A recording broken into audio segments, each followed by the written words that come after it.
महात्मा बुद्ध ने कहा था कि जीवन दुखाय है, किंतु उन्होंने दुख के कारणों और उसे दूर करने के उपायों पर भी प्रकाश डाला है।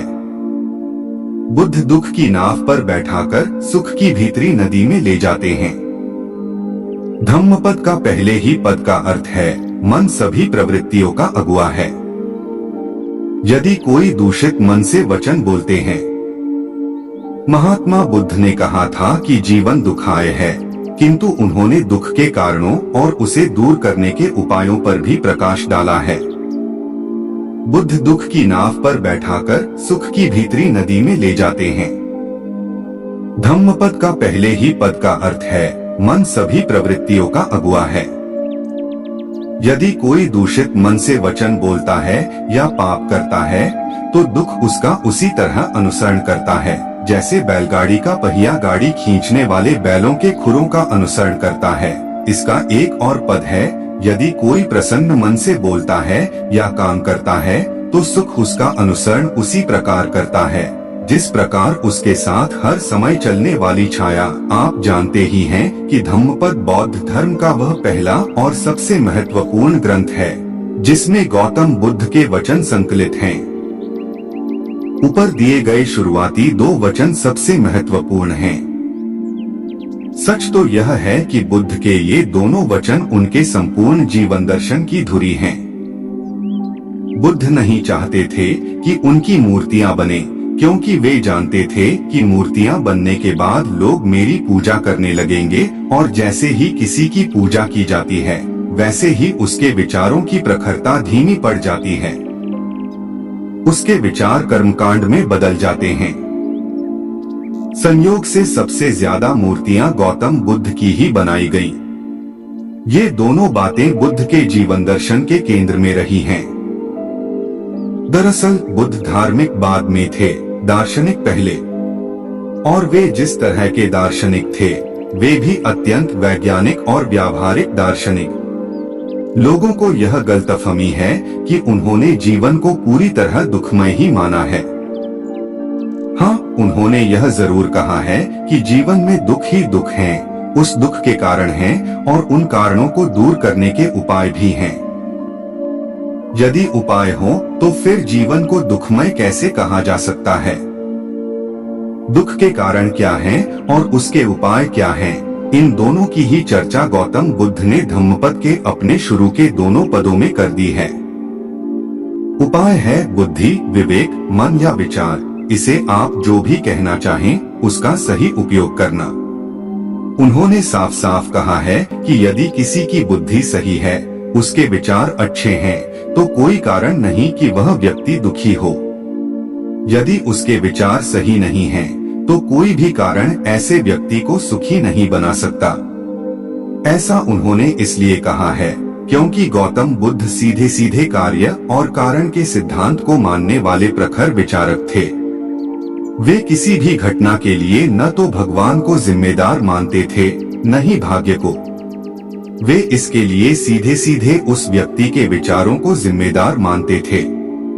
इसे ही उन्होंने कर्मफल मानते हुए अपने भिक्षुकों को बार बार याद दिया है कि भलाई से भलाई पैदा होती है और बुराई से बुराई। इसे ही हमारे यहाँ कहा गया है, जब बोया बीज बबूल का तो आम कहाँ से होए।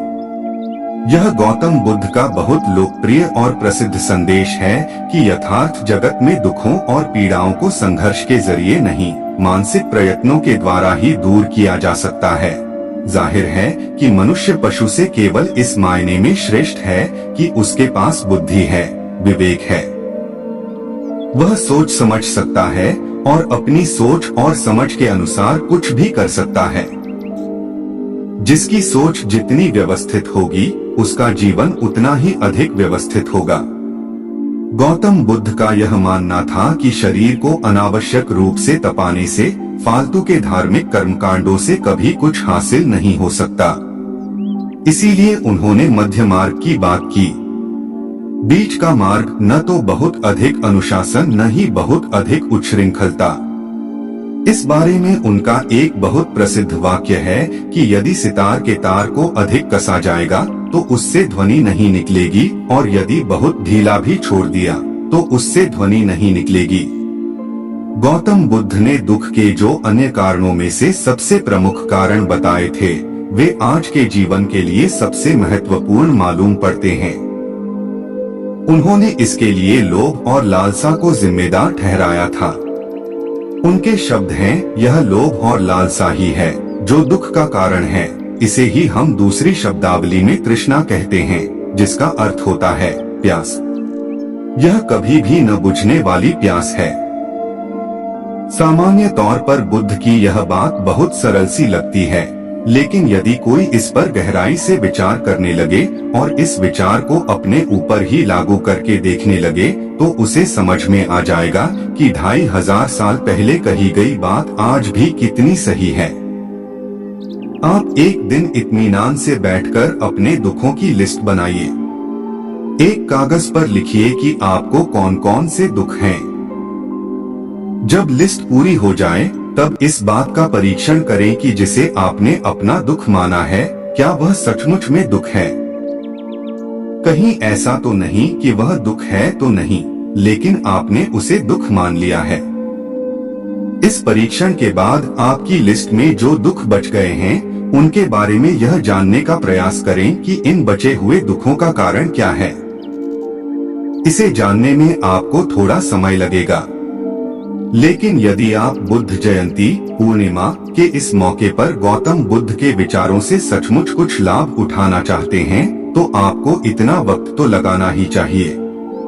आप जब अपने दुखों के कारणों की तलाश करें, तो इस बात का विशेष ध्यान रखें कि उन कारणों में खुद को भी एक कारण मानें।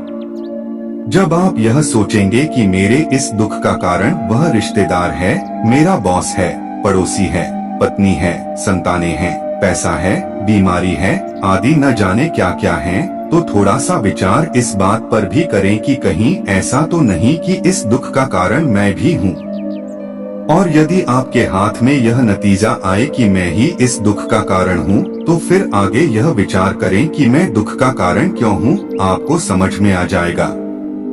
बस यही तो है बुद्धि का चमत्कार, जो कुछ भी कर सकता है। यही तो है गौतम बुद्ध का कार्य कारण का सिद्धांत। यदि दुख है तो उसका कारण भी है। चूंकि हम उसके कारण को पकड़ नहीं पाते, इसीलिए उससे मुक्ति भी नहीं मिलती।